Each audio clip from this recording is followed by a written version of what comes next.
Hello, welcome back to my channel. If you haven't been here before, I'm Jamie. I read a ton of books.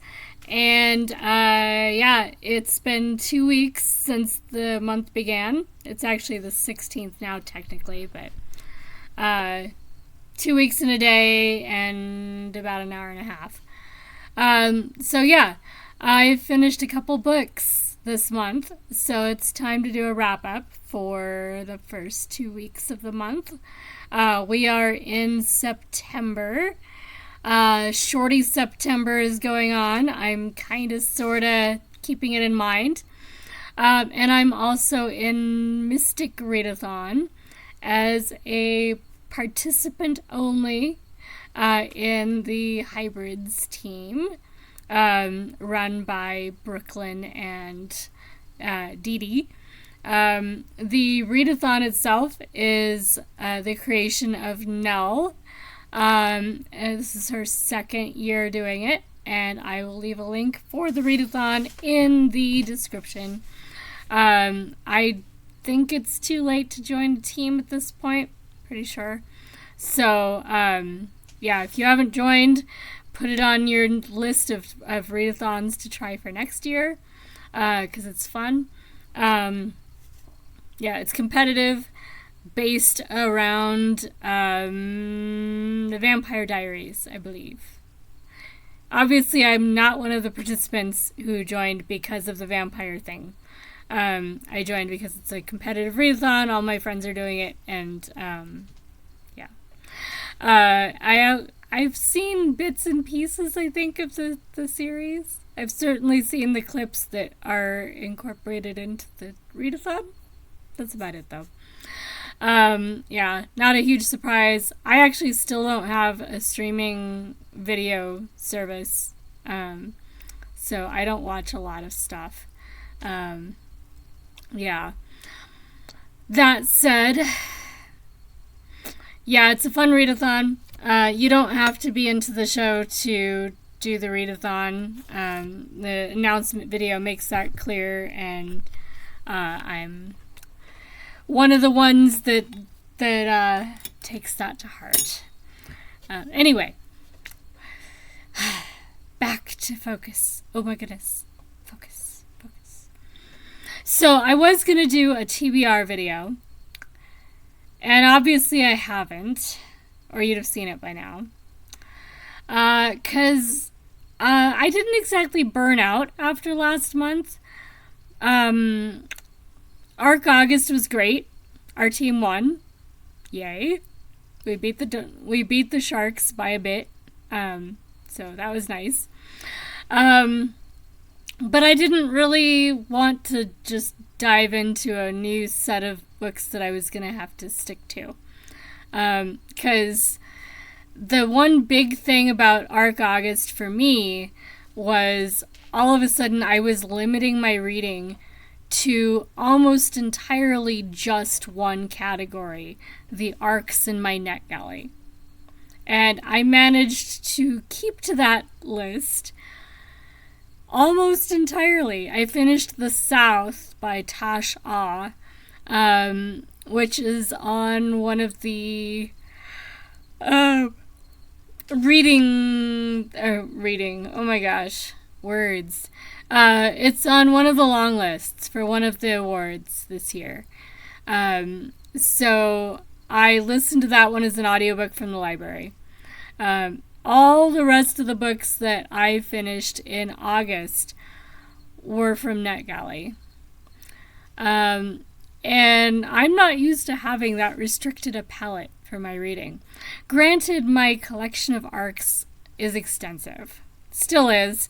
And that meant that I have a wide range of genres and styles and authors and everything. So in terms of being limited, it didn't feel that limited. But it was almost entirely reading with my eyeballs. I used my glasses a lot because I was reading on screen a lot. I normally do about 30% print books in actual print, maybe 30% books that are on screen or less, and the rest audiobooks. And I like to find audio for the ones that I have in print so that I can go back and forth and whatever I feel like. I don't really do the immersive thing where you're doing it at the same time, but I'll read with my eyeballs and then turn on the audiobook while I do some useful stuff and then go back to my book. And, so I like the flexibility, because when you read as many books as I do, it's nice to also get chores done. Yeah. Anyway, so this month I decided, I don't need to not do readathons. It's not like that. I just need to have the flexibility of being able to just mood read. Kind of, what am I in the mood for based on the prompt that's just dropped? And just pick something and go with it. And, in between, I am keeping in mind the things we get extra points for our team. But I'm mostly just going with what I want to read and applying it to whatever points I can get for it. Which is working out all right, because I've been in the mood for Dean Koontz. I decided to try a few of them because I found some audiobooks and realized they matched up with print books I have. It's like, yay, I'll do some Dean Koontz. And I've enjoyed some of them a lot. A couple of them were definitely 5 stars for me. So I'm always a little skeptical about the really popular authors, and they have a lot of hype. They may or may not stand up to all the hype. Some of them have been a little less than 5 stars, but yeah. Anyway, waffling. 7 minutes of waffling. Let's get to the books. Let me show you what I've read in the last 2 weeks. All right. And there are a few, like a lot of few. Let's see. That one. And these ones. And those ones. And these ones.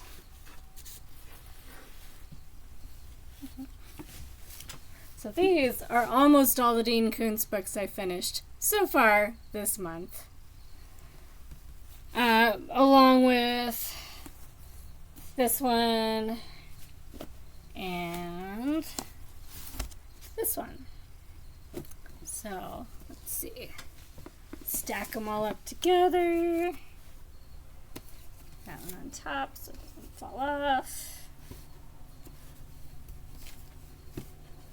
And see if I can do this without them all going splat. Alright, there we go.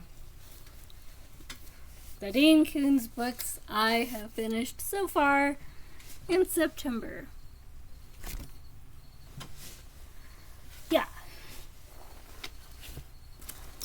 So, we'll start with those. So the ones that I didn't like as much, Funhouse by Dean Koontz. This one starts out set in a carnival or a circus, and it involves a couple and their special, rather demonic baby. And stuff happens. I don't know. The setting didn't do it for me. The characters didn't do it for me. And it just wasn't as compelling a story for me. Not bad, just I wasn't into it.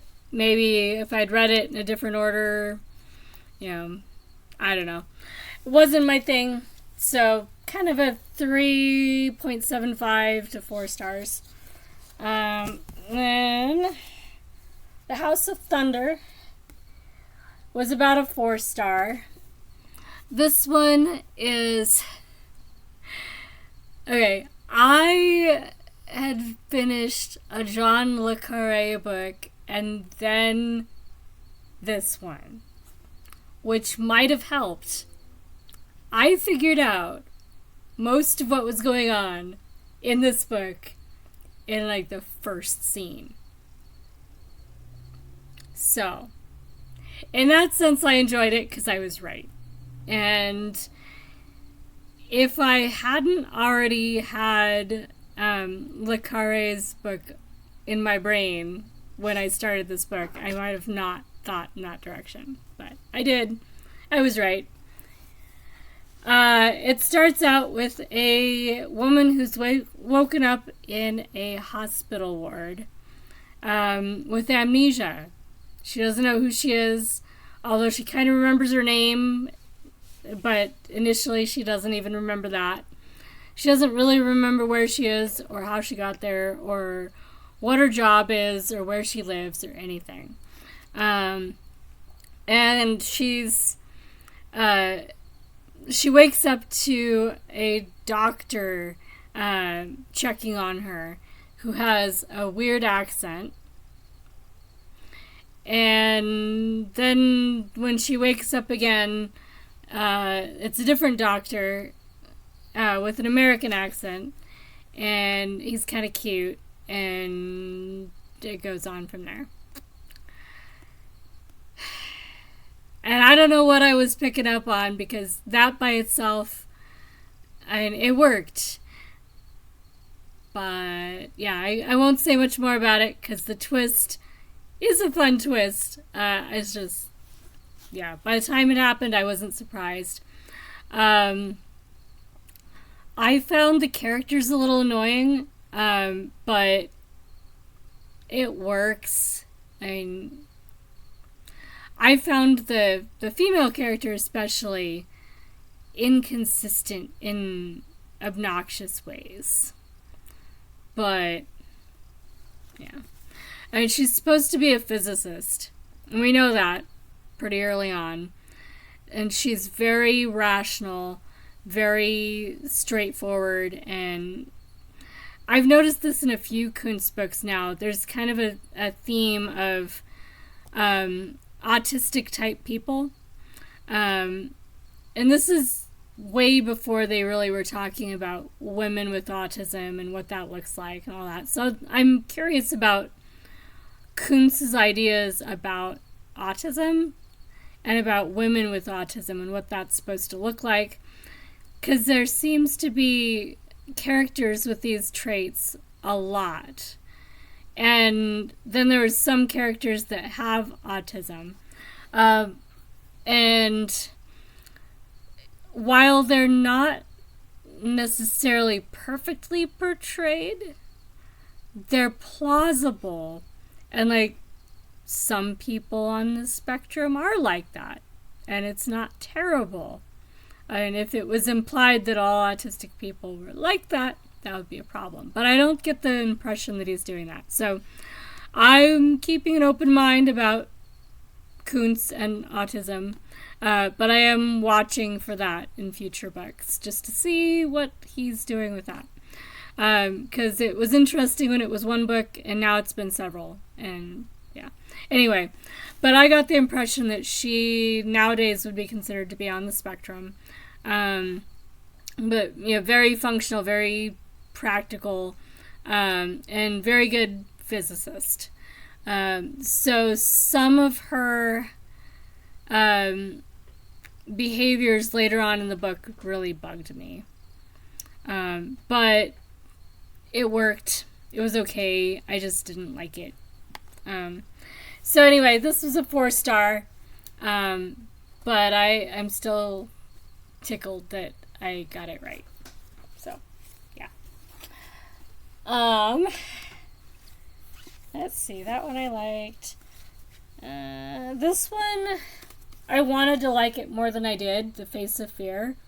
It's more of a crime thriller where we get to be in the bad guy's head a lot, and he's sadistic and weird, and yeah. I just didn't enjoy it as much as I wanted to. It has similar elements to some of the other books. including a visionary, or someone who's having visions. And I read The Face of Fear directly after I read The Vision. So it was kind of a nice theme, because in both, there's somebody that can see visions of who's going to die. Although this one's a bit different in terms of what's actually going on. And I won't say more, because again, these are hard to talk about, because a lot of them have twists where in order to talk about the book, you have to spoil it. And I don't want to do that, because I know several people that I've been on sprints with are interested in Kuntz and will probably read them, especially now that I've been showing them off. So, yeah, I won't spoil it, but there's similarities between this book and this book. But more on the surface, and then they diverge a lot. I didn't like this one as much. It was good. It was a fun thriller. But that's really about all it was. 4-star fun thriller. This one is one that a friend of mine has been recommending at me like crazy for months. Like, you have to read Intensity. You need to read Intensity. Have you read Intensity yet? I've read Intensity now. It's good. 4 stars. Yeah. Not my favorite Kuntz book. It is kind of a sexual assault revenge plot, which is, I think, one of the reasons my friend really liked it. So that's nice. And there's definitely strong sexual content in this one, so trigger warning probably, that if that's going to be something that you have issues with, obviously in order to have a sexual assault revenge, there has to be sexual assault somewhere. So it's talked about, and there's, sexual violence on screen or thereabouts. But it's not really so focused on that as on its consequences. Yeah. Anyway, I liked the ending. It was fun. 4 stars. Not my favorite. But it is done, and I will probably pass it on to my friend so she can give it to her friend. And yeah, she'll be very happy. Winter Moon was good. I was hoping it had like werewolves for shape-shifting purposes for points. It does have kind of shape-shifty sort of themes going on, but yeah, not quite the same.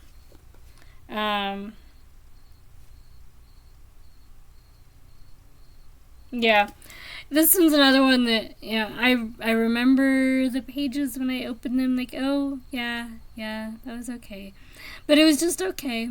I liked it. It was fun. I could move on. Yeah. Probably all 5 of those are equally just, they're okay. Fun House would be my least favorite. Those other 4, they're okay. Phantoms would be the next best. It was good. Can't talk about them very much. Yes. Phantoms is good. There's similarities between this and some Stephen King books. And beyond that, yeah, it was more satisfying than the other ones. In my rankings, read it, we'll chat. Anyway, I will try not to spoil my 3 favorites. My 4 favorites. But I might say a little bit more about them. This one, The Vision, is my next next in the rankings towards number 1. In this book, we have a woman who does not want to have the visions that she has. She actually is psychic. She really is seeing what's going to happen to people. And then it happens. And she only ever seems to see bad stuff. And she can't change it. And it really bugs her. She's getting fed up with it. And so she's trying to do something about that.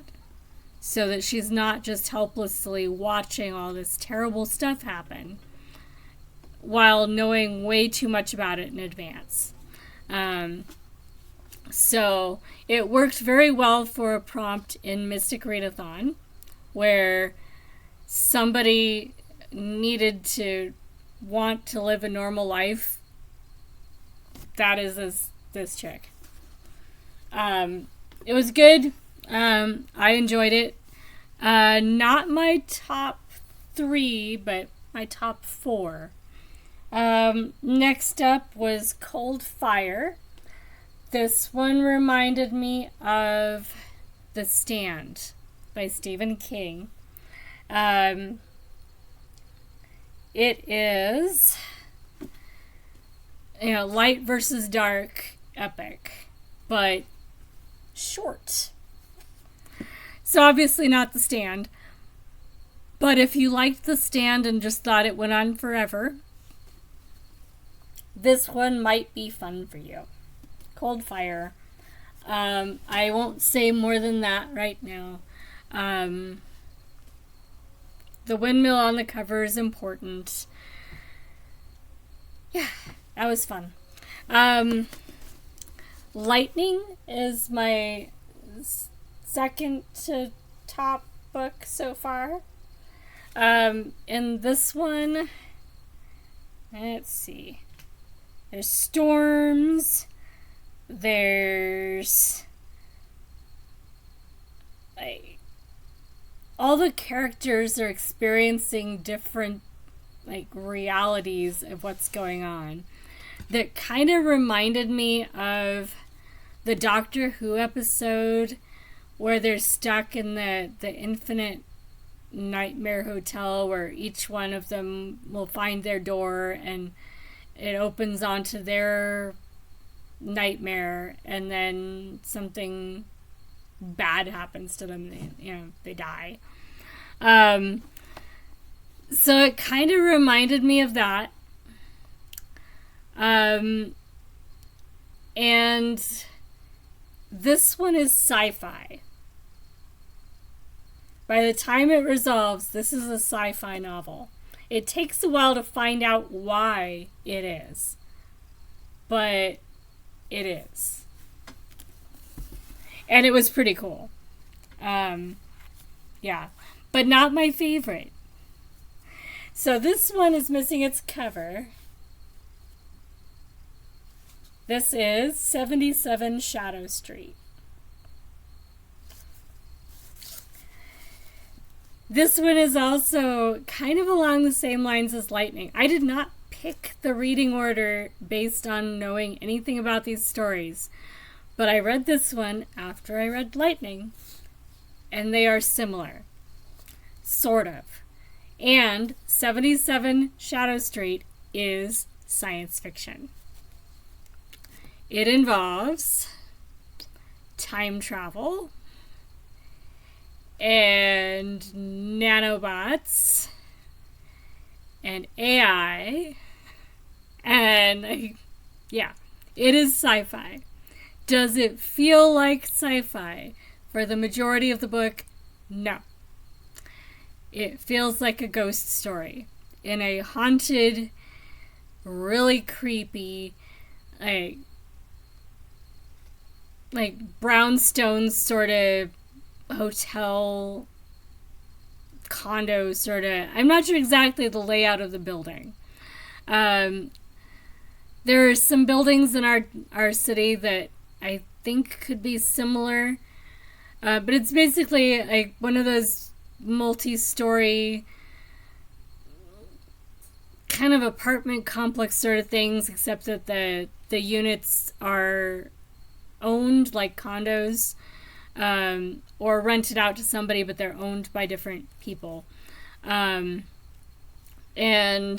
some of them have multiple entrances, and yeah. But it's all one building. And at one point it all belonged to one person. So like we have like the Thatcher building in our city that was owned by the Thatchers. And I don't know if it was ever just a residence for them, but I know they had some buildings like that one that were like all their building, not just a office building with their name on it.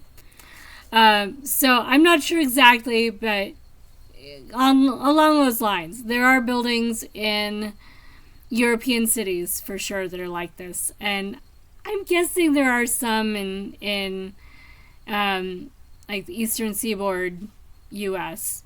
That are similarly at one point all one family's residence, and now it's multi-story apartment building. Anyway, so I had a little difficulty imagining the space, but it doesn't help that that it's creepy for reasons. Stuff changes and yeah. So my inability to fully visualize what space they're in may have something to do with the plot and the scary things that are happening in the building. Yeah. So I won't give away any more information about the book. Read it. It was really good. Anyway, this one was a 5-star, and Lightning was a 5-star. The Vision and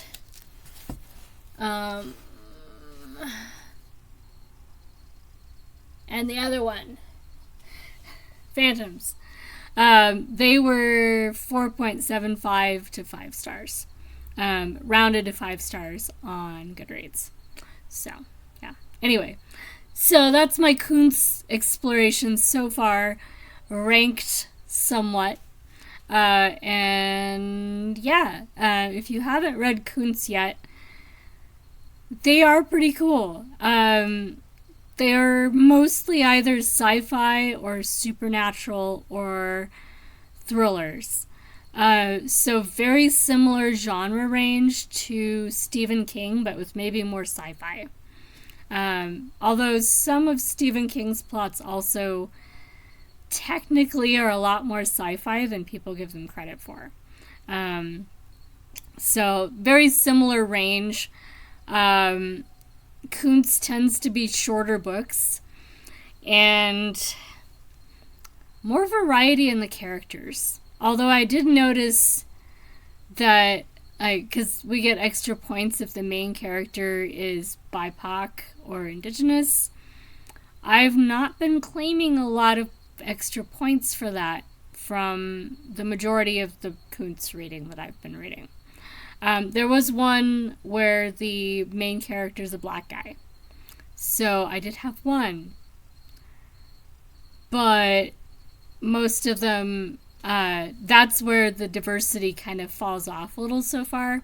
I haven't been reading a lot of very recent Kuntz, so these are maybe just dated in what people expected in terms of racial diversity. And I do like that the women in these books tend to be more capable. most of them the main character is a dude, but not always. And more often there's like an ensemble or a pair of characters, not just the one dude that's going around being the hero and having adventures. So, and then there was that one intensity where it does involve some revenge fantasy that was really nice. Bad things do happen to a lot of the main characters. That also reminded me very much of Stephen King, where you can't really be sure that they're going to be okay. They might survive the book. Actually, they might not, too. Yeah.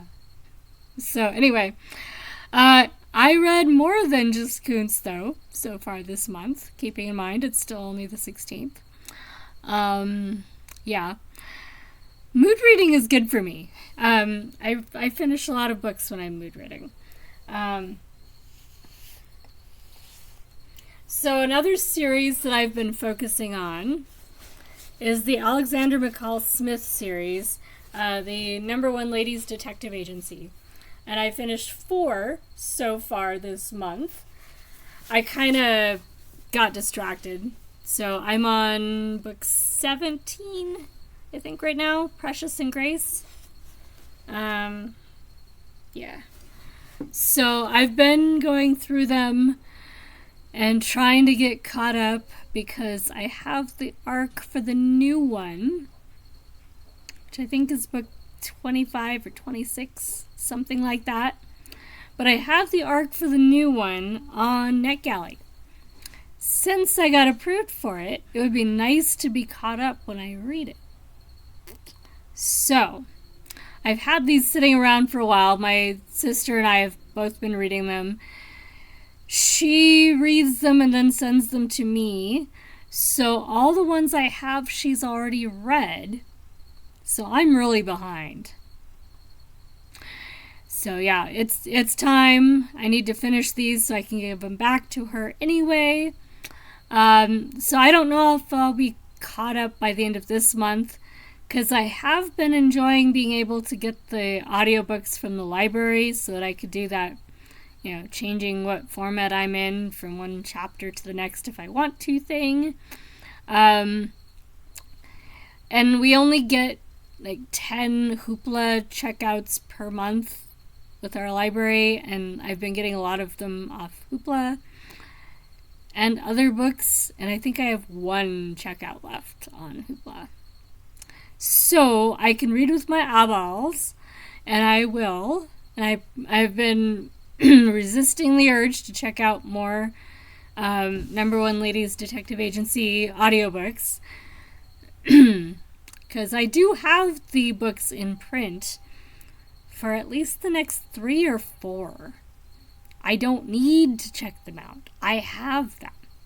So I've been resisting that urge long enough that I really have to read them with my eyeballs because I don't have enough checkouts. So we'll see. But I think the reluctance to read just with my eyeballs is part of why I started doing Kuntz. So I'm resisting actually reading books with my eyeballs. I'm getting lazy. It's sad. Anyway, I was starting to run low on Kuntz that I could find easy audio access for. So I also started on Le Carré, John Le Carré, starting with The Russia House, which was really good. So far, probably my favorite Le Carré book. I've finished a few of his already. I finished the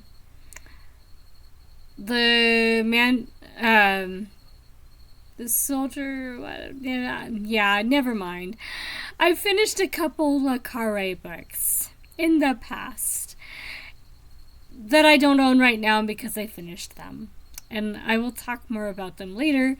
I've finished a lot of the ones that people have heard of, and I have some other ones, and I've been able to find audiobooks from things besides Hoopla for a lot of them.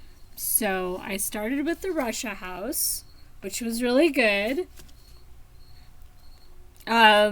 Probably. Oh. Okay. Had to pause and come back because I had to put some kittens away. Get a snack. Alright.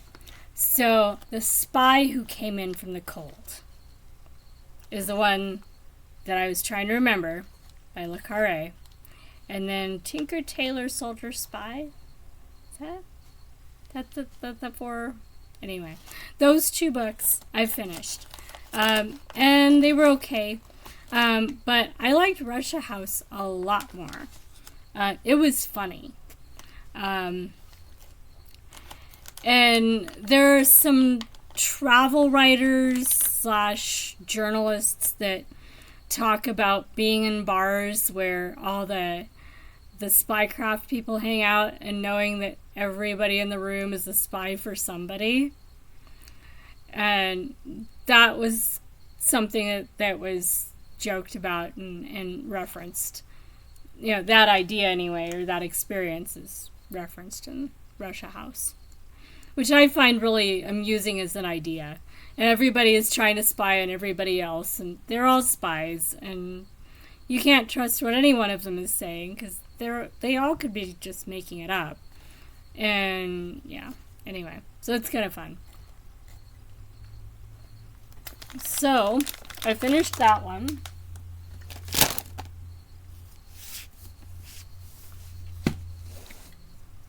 And today, I finished A Most Wanted Man. This one is about a doomed migrant. He's half Chechen, half Russian. The bastard son of a Russian oligarch. And he's been in a Turkish prison for years because he's Chechen. He's escaped and is now an illegal migrant seeking asylum in Germany, I think. And it's triggered all this maneuvering. So there's people that are part of rights organizations that are trying to help him legitimately. And then there's also people that want access to him for different reasons. But what they really want is access to his father's estate, which he inherits if he claims it. But he's Muslim and has this thing about not wanting his father's estate. He wants nothing of his father. And in order for the spycraft people or anybody else to be able to touch the wealth of this oligarch, they have to convince this migrant kid or young man to claim his father's estate so that he can liberate that money to where it's accessible by somebody. So, right from the beginning, we know he's screwed. There's no way he's getting out of this, in any positive manner. So, yeah. It has a lot to say about migrant rights and asylum seekers and how we treat people that have absolutely no power and all sorts of stuff. So there's a lot going on in this one. It was fun. Not as fun for me as Russia House, but it was entertaining. So that again is A Most Wanted Man. And then I do have one book that's not even a thriller. Well, no, but it is. It is. Well, it's dark. The River is Waiting by Wally Lamb. It's dark. It's thrillerish. Yeah. And I also finished this one, The Terminal List by Jack Carr. Wally Lamb, it was a lot more literary. But yeah, actually it was still dark and thrillerish. Okay. Let's see. This was the first book I finished this month. So it's remind myself of which one this one is.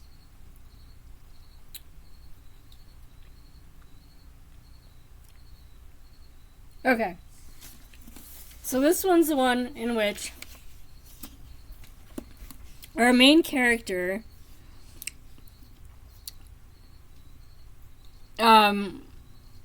has been an alcoholic and addicted to drugs, particular drugs, and as a result of his addiction, he gets into a car accident that kills his child. And so he is incarcerated for manslaughter for killing this child because the judge wants to set an example. And his wife is obviously very upset. And he's basically dealing with addiction for most of the book. So if that's something that's triggering for you, this might be a hard book for you. But it is really good. It reminded me of The Lost Weekend, and it is actually referenced in this book.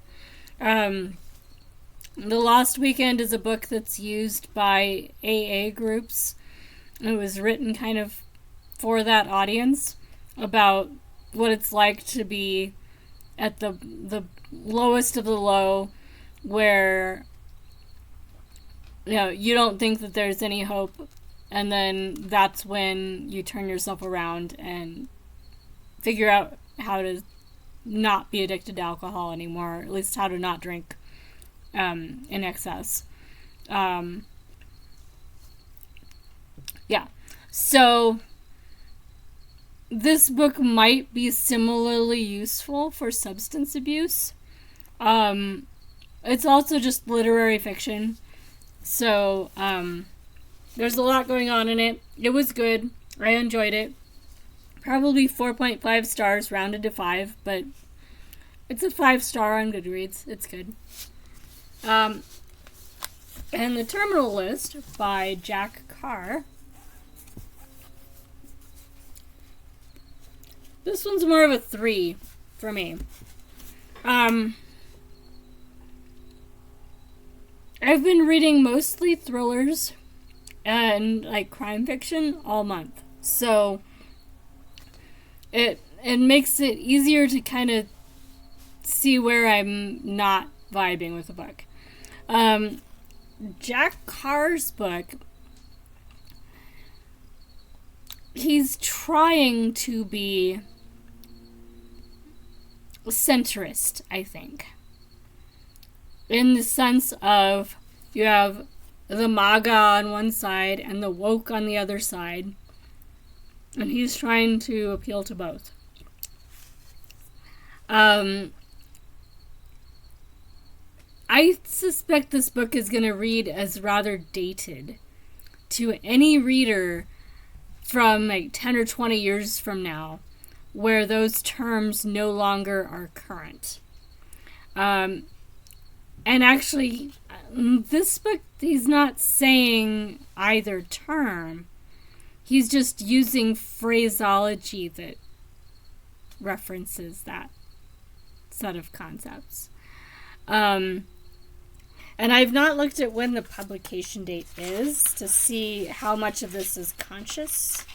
Or, yeah, 2018. So we haven't really hit the full-on terminology. And that may be part of why he hasn't referenced MAGA and woke as the two sides of ideology battle in the U.S.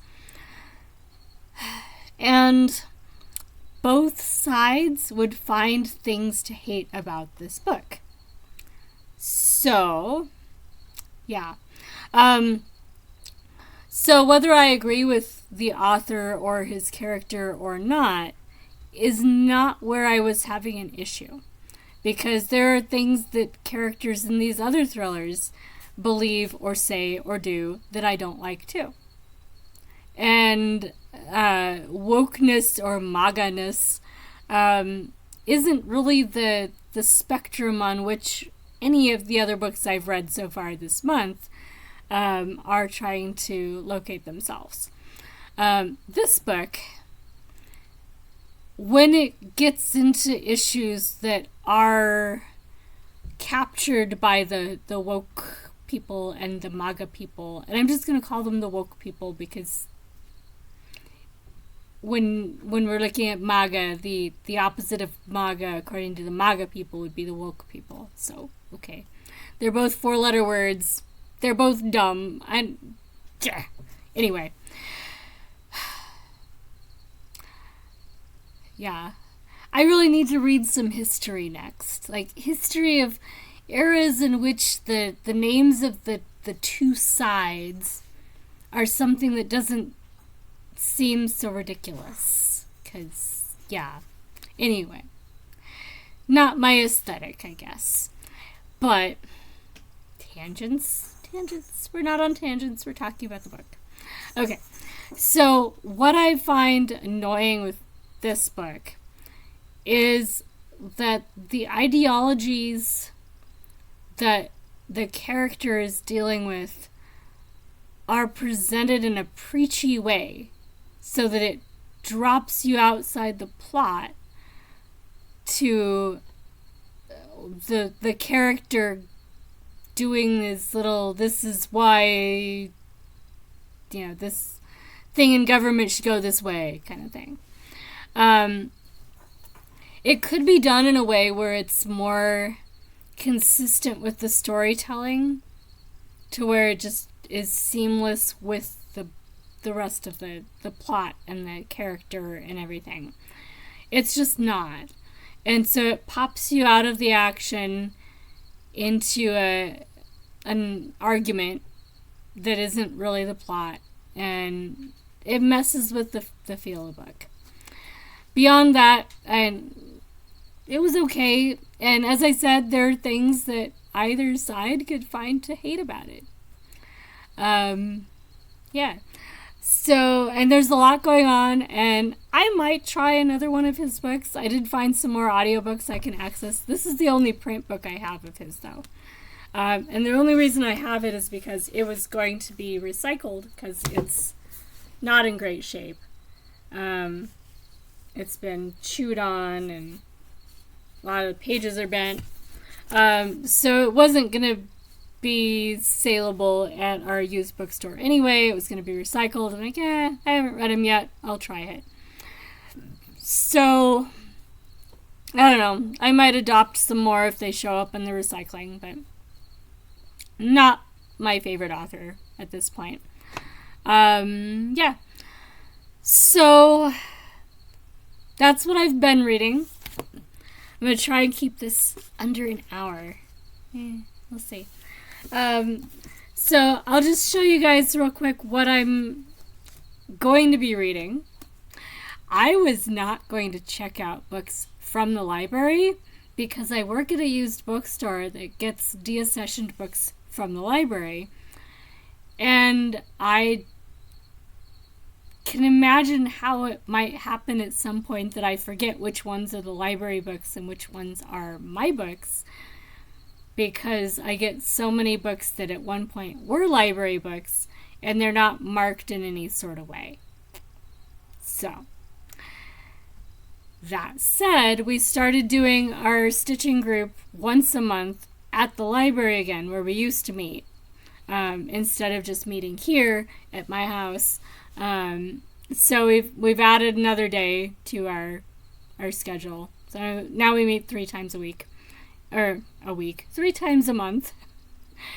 And one of those is at the library, the main library with all the books in it. And we were seated across from all the main adult fiction stacks.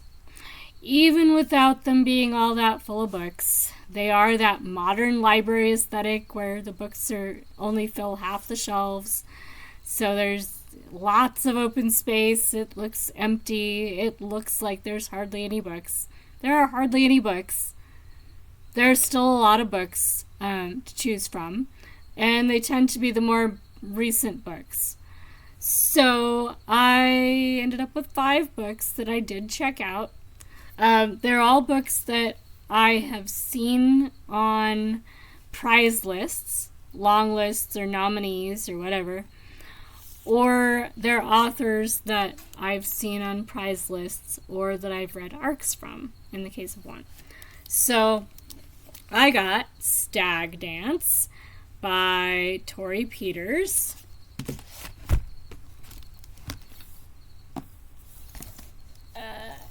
Adenon by Linnea Axelson, which I'm pretty sure I remember which long list it was on. When I read it, I will also refresh my memory about why I needed these books. The Safekeep, I know, is on the Women's Prize long list from this year. Yeah. And, let's see, Bear by Julia Phillips. And Natural Beauty by Ling Ling Huang. This one is not from a prize list that I know of. But I read Immaculate Conception as an arc by Ling Ling Huang, and I really liked that one. So I saw this one and was like, hey, I'm going to read another one by that author. So, yay. Yeah, so since they're library books, I don't have forever to read them.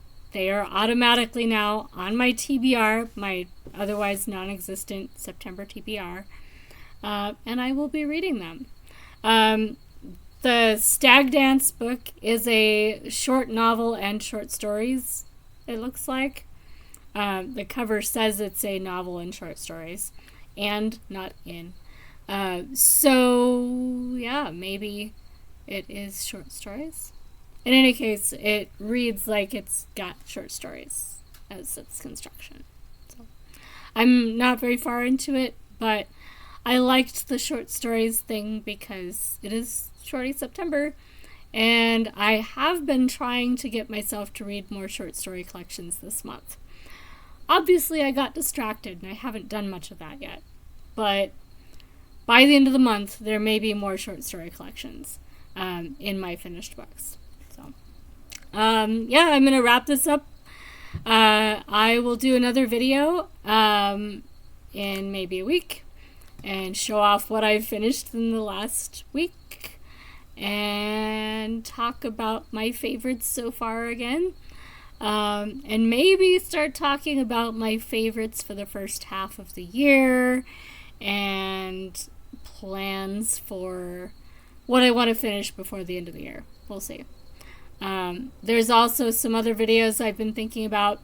I'm probably going to start doing a weekly kind of crime novels video series where I pick 5 to 10 books on some theme and show off books that I like and would recommend.